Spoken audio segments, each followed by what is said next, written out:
Yat langening kalang gimana gelar pandaan moncara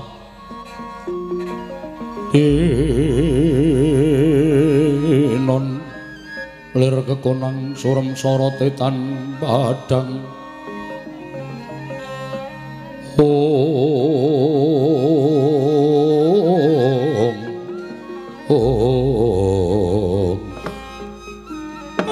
Gandhak bleguduk sumalu gembol sumarante hawela janur gunung kadingaren dik pate rawuh ana ing pertapan Sukalima padha kanthi harja sarawuhmu di iya Kakang Prembandurna tansah pinawinganing kawidadan niring sambikala praptaku ana ing Sukalima aku ngaturake pudya pangastawaku kunjuk ya Kakang oh iya tak tampa gawe gedhening atiku ora liwat tiba sepadha-padha ya dipate Kakang Prembandurna iya ana apa lah kok dadi janur gunung kadingaren temen sowan utawa rawuh ning pertapan Sukalima minangka dadi pengawak ing Nalindra ing Ngastina diutus dening anak Prabu Duryudana lho diutus dening anak Prabu Ngastina iya pancen mengkono apa aku nandhang keluputan apa aku bakal nampa ganjaran yen to pancen aku bakal nandhang keluputan dosa apa ing bakal ndak sandang lan keluputan ning Durna mapan ana ing ngendi nanging yen to aku bakal nampa bebungah lelabuhan apa sing wis tak tindakake dipate ora ngono Kakang aja kaduk arti kadron penampa yektine aku diutus dening Sinuwun Prabu Ngastina mau nanjihake babagan Kakang Prembandurna babagan sing kepiye sampeyan kuwi le suwita ana ing negara Ngastina lingeyup ana ing pepadaning Sinuwun Ngastina kuwi lahir batin apa ora kok sik to lah kok dadi tembungmu kaya ngono lah kok dadi ana pengendikane Adipati sing paring dawuh nggonku suwita marang nata ing Ngastina kuwi lahir batin apa ora Kuwi mengko surasa sing kepiye to, Di? Kakang Durna, piye Dik Pate? Panjenengane anak Prabu Ngastina kuwatir anggone sampeyan tansah cecaketan kalawan Raden Bratasena. Monggo jejering sampeyan ku minangka dadi guru. Turta siswamu kuwi ora ming Pandhawa tok. Kurawa ya dadi siswamu, Pandhawa ya dadi siswamu. Nanging kok ketok timen nggon nira mban cindhe mban siladan. Yen Pandhawa mbok mban cindhe, yen Kurawa di mban siladan. Katon banget nggonmu pilih kasih. Ketitik pendak-pendak Kurawa ndenangi dhewe. Bratasena tansah sowan ing Sukalima, mongko ngungkurke sangganing para sata Kurawa. Bratasena mbok rangkul, Bratasena mbok kemuli, mbok cedhaki banget-banget nggonmu ngiyas marang para sata Kurawa. Lelakon ingkang kaya mengkono mau ndadekake kuwatir penggaling anak Prabu Duryudana, mula aku diutus nanjake kelawan Kakang Penemban Durna. Janjane piye adeking guru ing Ngastina? Jane piye adeking Brahmana ing Ngastina iki mau? Apa pancen lahir batin apa ora? Malah ngendikaning anak Prabu ing Ngastina, yen pancen Kakang Penemban Durna kuwi tetep bakal caket kelawan Raden Bratasena. Nuwun sewu lho Kakang, kula mingaturke dawuhing nata Ngastina. Kakang Penemban Durna ora dikewarengake lenggah ana ing pertapan Sukalima lan kudu lunga saka pertapan Sukalima merga Kakang duweni keluputan tansah caket kelawan si Bratasena. Monggo sampeyan ngerti dhewe. Pandhawa kuwi dadi kliliping anak Prabu Ngastina. Pendak-pendak anak Prabu Duryudana tansah ngupaya piye supaya Pandhawa tekaning pati. Ning kok malah kowe sajake gegering marang penggali ing nata ing Ngastina, Kakang Penemban Durna. Nyat langening kalangguan aklar andan moncar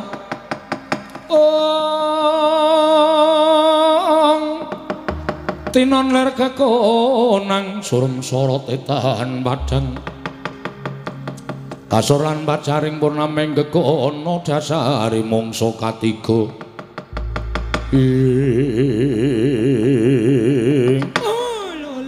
lole kentos walu kimbul monyor-monyor duk ning dungkul wana dadi alas dadi wana ya aku ngerti apa dadi kersaning anak Prabu Duryudana. Panjenengane tidak nggonku suwita marang ngersaning anak Prabu Duryudana. Nggonku caket kelawan para Pandhawa utamane si Bratasena. Di aja kleru petung kelawan Begawan Durna. Tetep aku ngrungkepi marang prasetyaning atiku. Aku suwita marang negara Ngastina. Terus kersane anak Prabu Duryudana aku wis tanggap, aku wis ngerti. Yen kowe durung percaya karo Begawan Durna, oh iki mengko tontonan kahanan ingkang bakal tumadi. Leng-lengeng driya mangungkung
Pramara remang swamya ngambrengeng kati karunaning kaswase yen ane marga memalagung dosang gondo astrat maja lole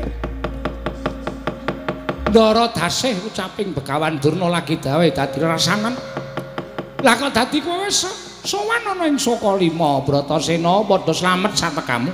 Yo. Durna bapakku. Nering Sambikala Prabaku. Katuran karaharjan Raden Sengguni bapakku slamet. Jumbo kalawan apa sing tak ngendikake kelawan sira kulup bocah bagus.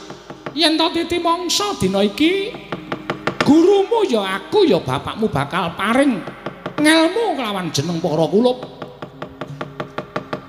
Ilmu kasampurnan sangkan paraning dumadi sastra cetha paripurneng wangsit. Ingkang mbok janjekake agunake lawan Durna bapakku. Pancen kabeh mau wis tak tata sarta wis bakal tak paringake marang jeneng para kulup nanging jebul ana pitukane, Ngger. Ana pitukane. Pitukane apa? Nadyan kudu ndak lakoni lan abot sanggane aku ora bakal wegah. Pitukane ingkang winastan kayugung susuhe angin. Kayugung susuhe angin ya. Papane menyang endi? Papane ana ing Gunung Raksamuka.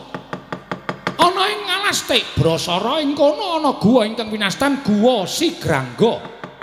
Mara golek ana. Yen kowe iso ketemu karo kayugung susuhe angin kemapan ana ing Gunung Raksamuka, oh, bakal tak paringi ilmu kasampurnan sangkan paraning dumadi Bratasena.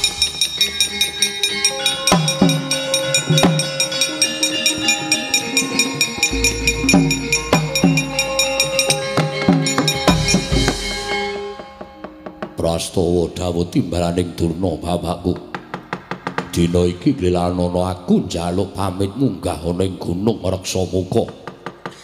Ana ing Guwa Sigrangga. Penerih ana ing Ngalastik Brasara. Baliku ana ing Sokalima ngaturake kayugung susuhing angin. Surtiti ngati-ati duga-duga digawa ya Werkudara Bratasena anakku cah bagus. Mangancur lakune angin gugur.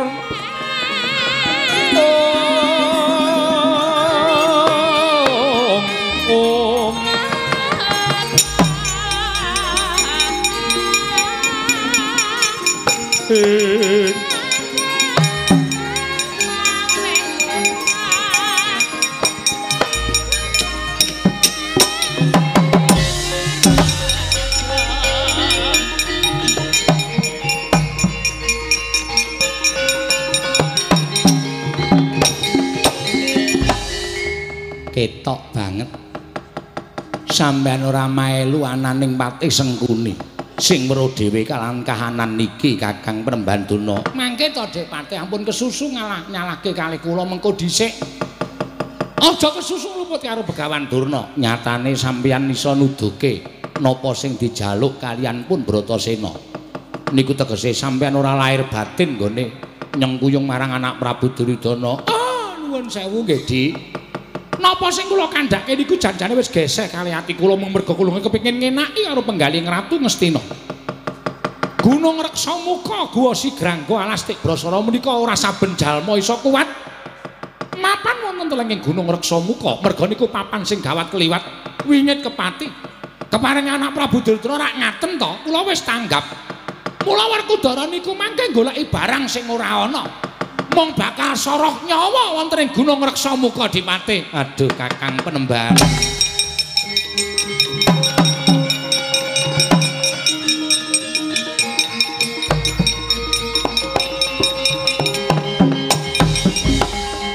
Oh, mula nek ora ngerti ki aja sok nesu dhisik. Ora sak penake dhewe. Kula niku wis manut nadyan geseh karo jiwa kabrahmanan kula ning tetep kudu nglakoni. Merga kula ngrumangsani kula urip wonten sandha pepadanipun anak Prabu Duryudana.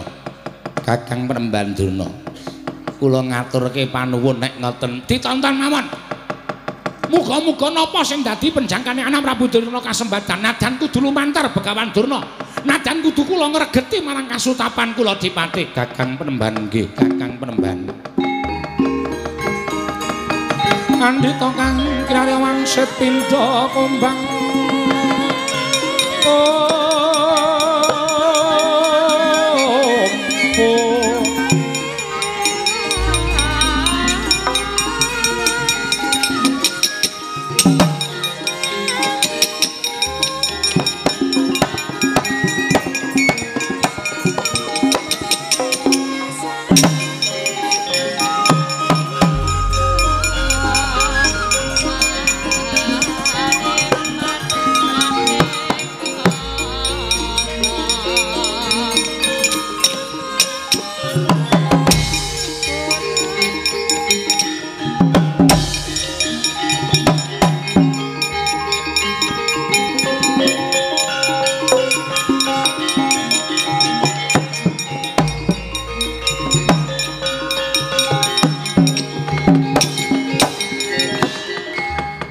banjur lakune ngangin gugur anggraning marga Kurukurnita kakiri-kiri orek bumi prakempita.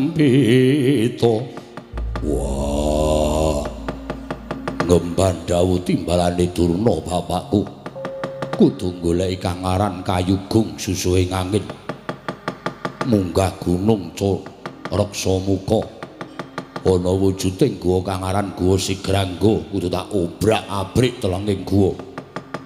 Sapa sing dadi pepalanging Bratasena rawe-rawe rantas malang-malang bakal tak utung.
Pandhawa tata Gatiwisraya Indriyaksa Sara Maruta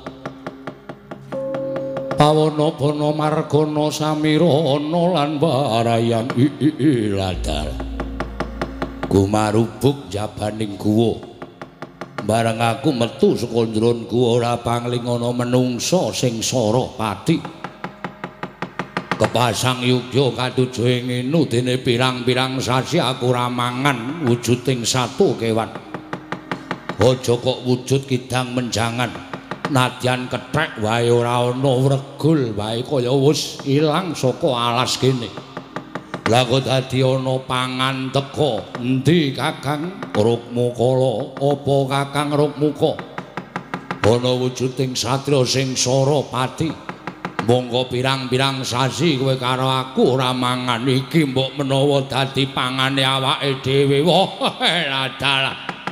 Aja melu-melu tak tandangane. Monggo yen tekaning pati daginge didum wong loro Kakang Rukmuka. Iya, Yayi Rukmukala.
Jagadebya Surasekti nyadane tak kerubut karo adik Kurung Mangala. Malah aku kepikut karo satriya iki ayo. Yen pancen kowe bisa patenono aku. Wah, pecah ndasmu. Wah!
Merana semubang wangaruna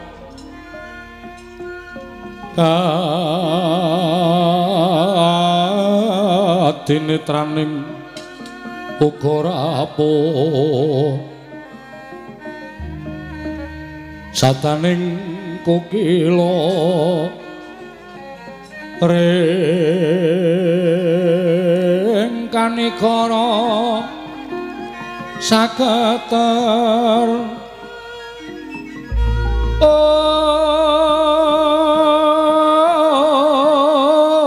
kene dongane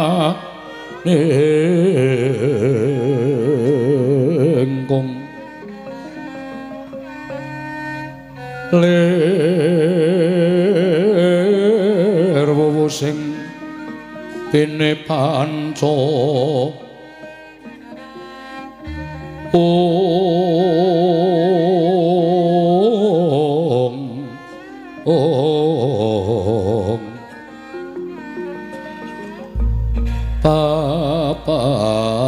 Papatoking ayam wono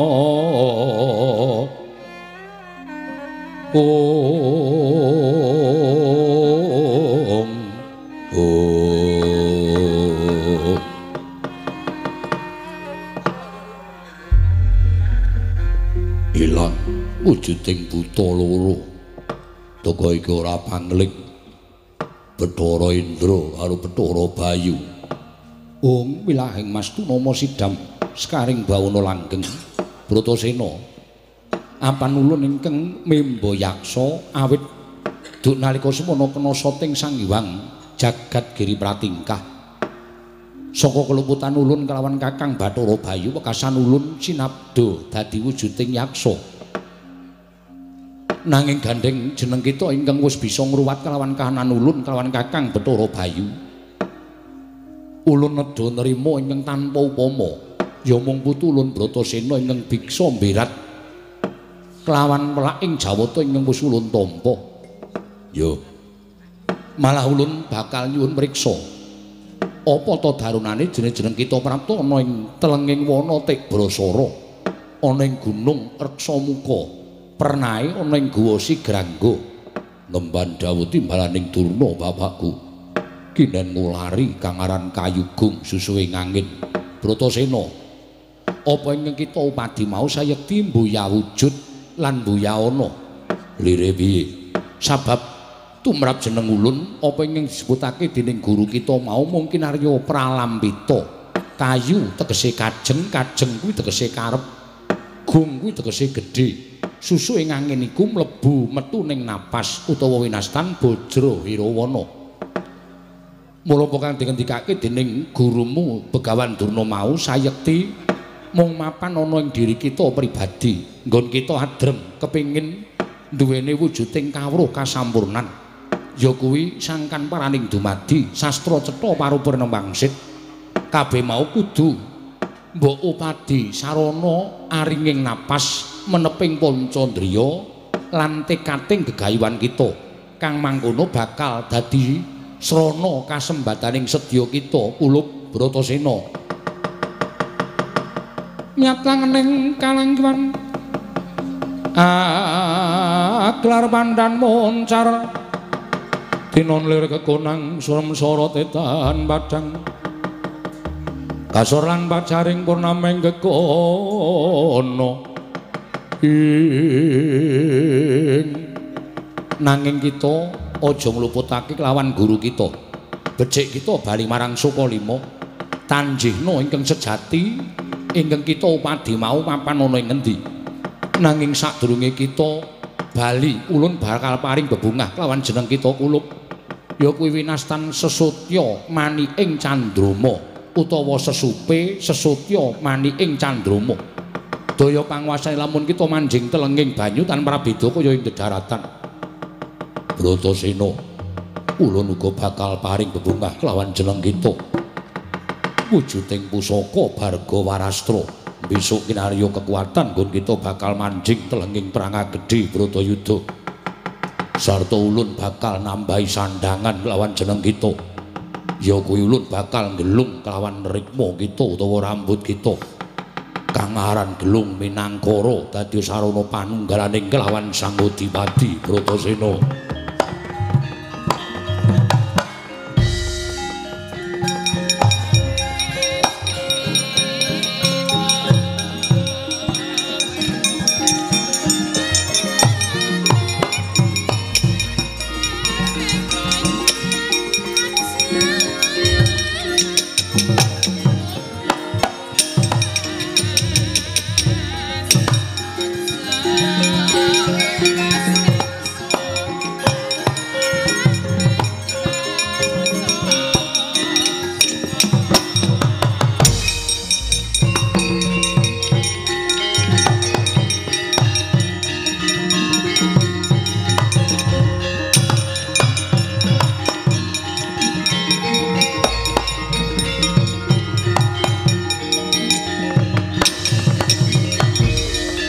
Gunjang ganjing langit kelap-lapaton lir kincanging risang mawe gandrung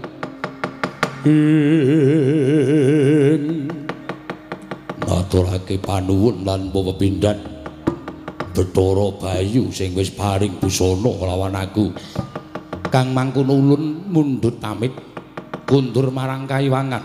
Wah iya sepisan maneh tanjina kelawan Begawan Durna samengko menyang endi dununging kawruh kasampurnan sartaning kawruh panunggal sangkan paraning dumadi ulun kundur makayangan nggih sembahku nderekake jengkare Indra.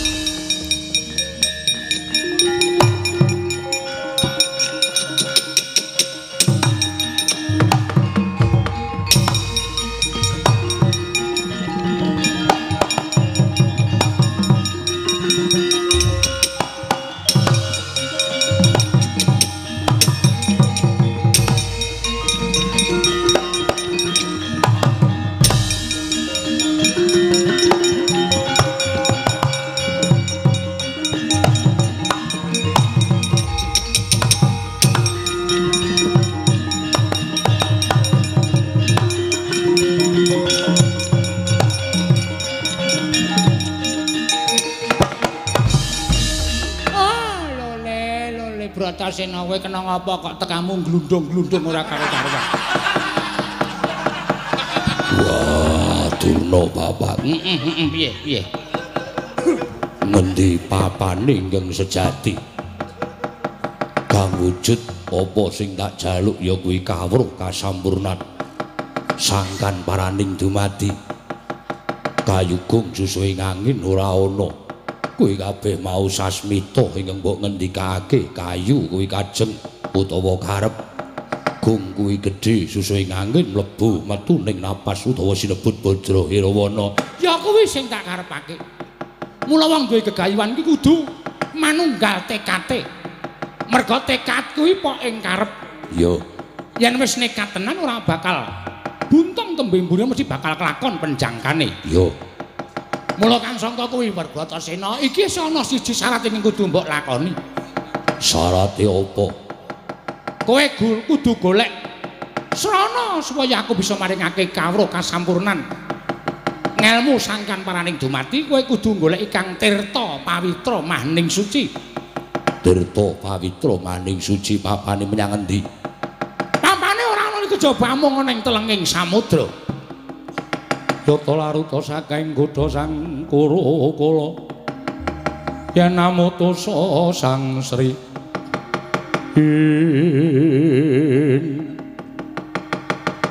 segara ngendi ingkang kudu tak cemplungi? Manut karo lenging ciptamu. Yen lenging ciptamu segara kidul ya aku kudu nyemplung segara kidul, yen lenging ciptamu segara lor kowe kudu nyemplung segara lor. Mantengno pangestimu ngendi ingkang bakal mbok cemplungi? Ya kono ingkang bakal ketemu karo apa ing dadi syarat srana nggon entuk wahyu kasampurnan kang aran Tirta Pawitra Maning Suci. Jaluk pamit Durna bapakku.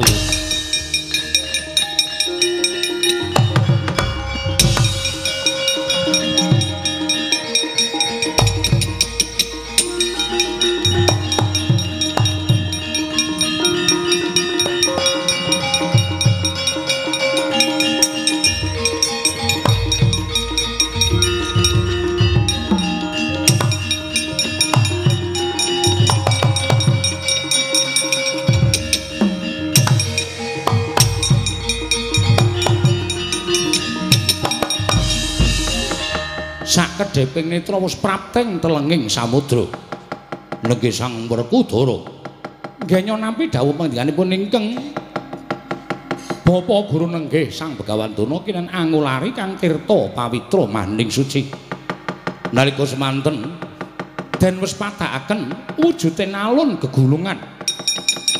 Parandening mangke Sang Bratasena datan darbi raos miris ing cipta ami lalu lampus diri. Kalamun datan saged pinanggih kelawan ingkang den ulari Kang winastan Tirta Pawitra Maning Suci. Jancut taliwonda cancut araning cecincing taliwonda cecawet ning setake sabuk bandange. Ya jumangkah lon-lonan gebyor telenging samudra Sang Werkudara wau.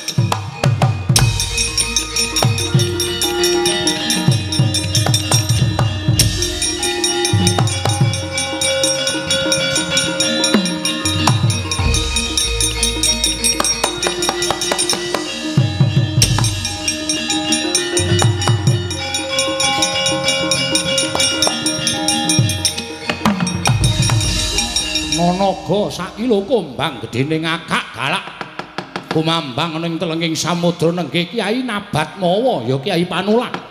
Mulat Sang Bratasena sigra nyaut trisang prawak waja wau.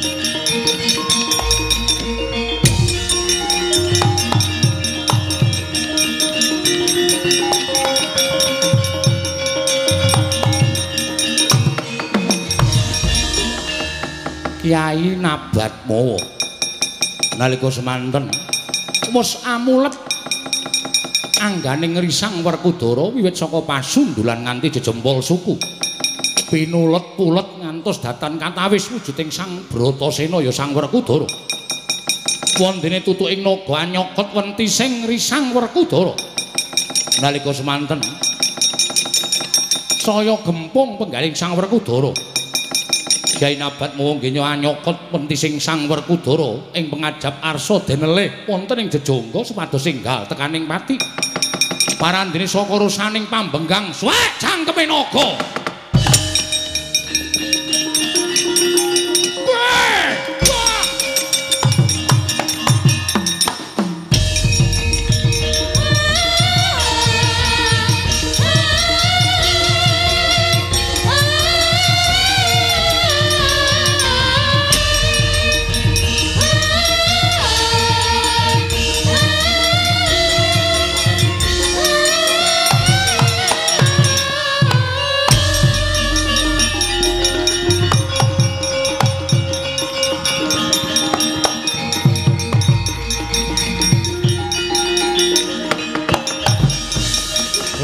kleyang Sang Werkudara nalika semanten kombak kumbul bineta bantring alun datan nyipta gesang Sang Werkudara kaya wis nyipta manjing alaning pepati parandering mangke ketangsang wonten ing pulo alit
rumangsa manjing alaming pepati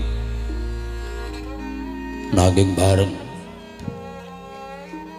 ora mbak tingkemake netraku kaya ketangsang ana wujuding pulo cilik ingkang sarwa endah edi kelawan peni teka ngane-anehi temen ing atase madyaning pulo cilik ana wujuding bocah bajang ingkang datan sangkan paran prabani kowe anake sapa lan saka ngendi asalmu dene kowe papan ana ing kene apa ora wedi marang buron toya ingkang neniwasi ong wilahing Mastunama Sidam Sekaring Bawana Langgeng Werkudara lamun kita tambuh lawan panjenengan ulun ingkang winastan Sang Ruci Bathara ya Bathara Ruci ya Dewa Ruci aku bisa percaya yen to kowe kang aran Sang Ruci Bathara ya Sang Dewa Ruci yen to kowe bisa ngerti kelawan sejatining Werkudara apa ingkang kita takokake bakal ulun paring wangsulan kelawan jeneng kita yen pancen kowe iso ngerti asal mulane Werkudara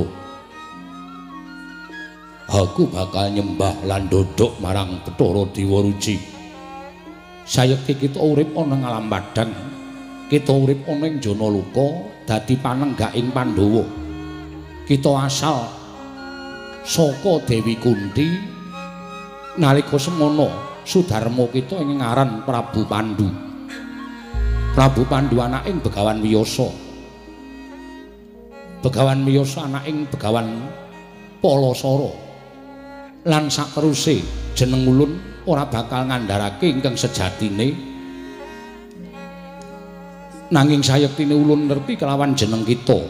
Apa to sababe jeneng kita prapta ning papan kene? Merga kita ngemban dawuh timbalaning guru kita ya kuwi Begawan Durna supaya golek srana kang aran tirta pawitra mahning suci kinarya syarat nggon kita antuk kawruh kasampurnan ngelmu sangkan paraning dumadi sastra cetha paripurning wangsit Werkudara.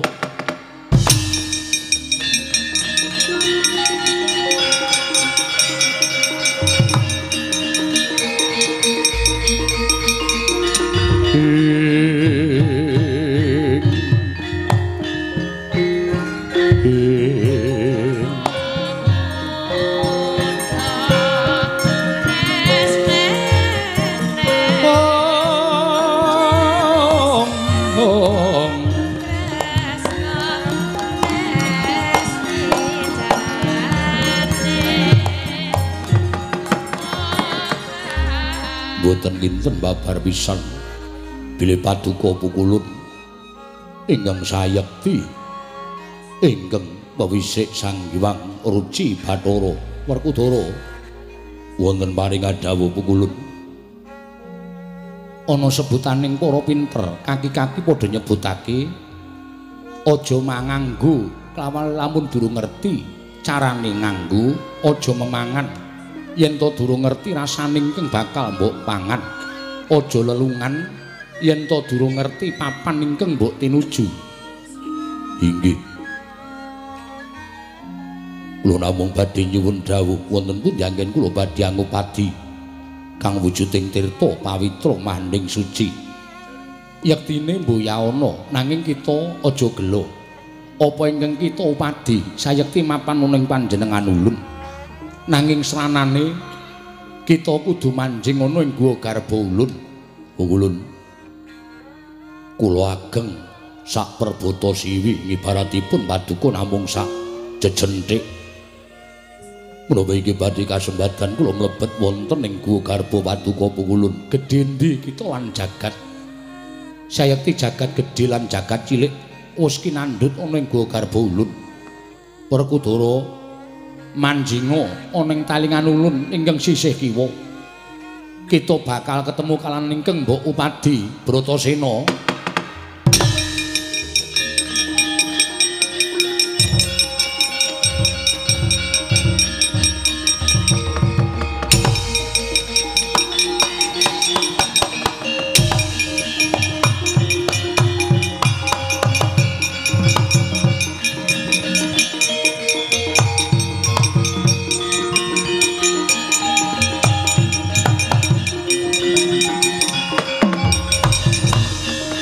Wis manjing guwa garbaning Sang Ruci Bathara.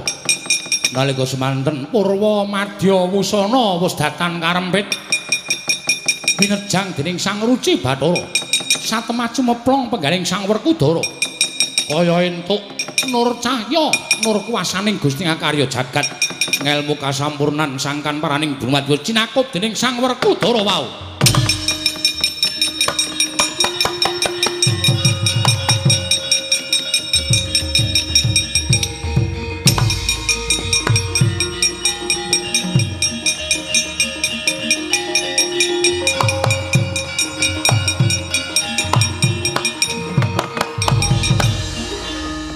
Ulun kula ngaturaken panuwun ingkang tanpa pepindhan. Malah babar pisan sak mangke gandeng sampun wonten kraos nikmatmu banget. Wonten ing manah kula mboten badhe purun wangsul wonten ing jagat. Werkudara, isih akeh kewajiban kita. Minangka dadi darmaning satra ingkang kudu sira rampungi. Lamun kita mapan ana ing kene sayekti kita bakal kebak dedusan. Merga kita sing larak lawan jiwaning kasatriyan. Mara gage metuwa saka telenging Jaladri mesakno kelawan guru kita Begawan Durna ingkang ngantu-antu kelawan praptanira kula Bratasena. Nggih nyuwun pamit Ulun.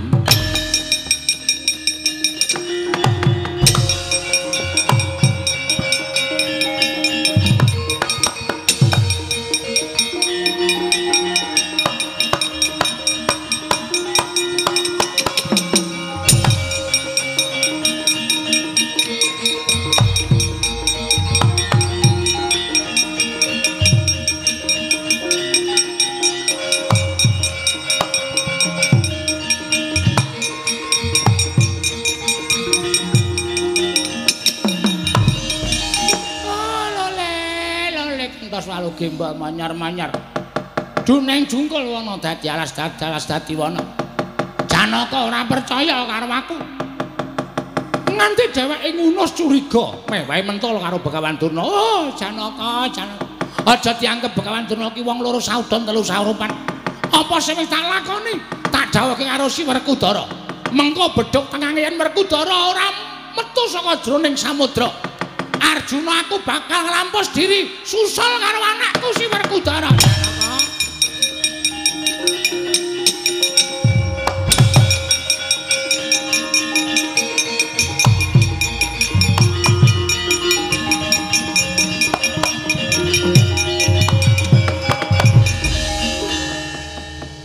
Werkudara. Iya. Mewahe aku nyemplung. Iya. Mergo aku mbelani karo kowe cah bagus. Piye entuk gawe apa ora? Aku wis ketemu karo dewaku. Sapa dewamu? Sang Ruci Bathara. Ingkang paring ngelmu kawruh kasampurnan sangkan paraning dumadi sastra cetha paripurning wangsit. Loh, gelis temen. Iya. Apa ora ana wejangane? Wah, kabeh wis diringkes dileboko ning sanubari. Edian. Sanubari kok kudune nganggo apa jenenge wujuding golek kencana ngono kae warna abang, biru lan putih lan sak piturute. Wah, wektune nyesek. Syukur. Purwa Madya Wusana wis kelakon Werkudara, muga-muga kabeh mau dak migunani tumraping uripmu ya ngger anakku cah bagus. Yo.